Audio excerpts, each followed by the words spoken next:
আসসালামু আলাইকুম প্রিয় দর্শক, সবাই কেমন আছেন? আশা করি সবাই ভালো আছেন। আজকে আমি ঘুরতে আসলাম 100 ফিট থেকে বালু নদী পর্যন্ত যাব। এদিকে দেখতে পাচ্ছি রাস্তার অনেক কাজ চলতেছে। রাস্তাটা 100 ফিট কাজ চলতেছে, আর দুই পাশে পুরো খোলা জায়গা। দেখেন, বড় বড় প্রজেক্ট। হ্যাঁ, এই পাশেও পুরোটা ফাঁকা দেখা যাচ্ছে, যদিও এগুলো সব বসুন্ধরা কোম্পানির আয়ত্তে আছে।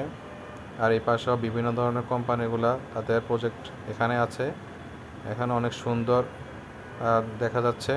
আর রাস্তাটা অনেক কাজ চলতেছে, 100 ফিটের কাজ চলতেছে। এই রাস্তাটা চলে যাবে হচ্ছে একদম বুলতাগাউসিয়া পর্যন্ত।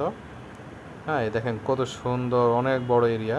এগুলো সব হলো বিভিন্ন ধরনের প্রজেক্ট, বিভিন্ন কোম্পানির, সরকারি এবং বেসরকারি সবারই প্রজেক্ট আছে এখানে। এই রাস্তাটা কাজ চলতেছে, আশেপাশে পুরোটা ভিউ দেখা যাচ্ছে। তেমন কোনো জনবসতি নাই, খুব কম, তবে আস্তে আস্তে হয়ে যাচ্ছে। হ্যাঁ, সবাই আসবেন, ঘুরতে আসবেন, ভালো লাগবে।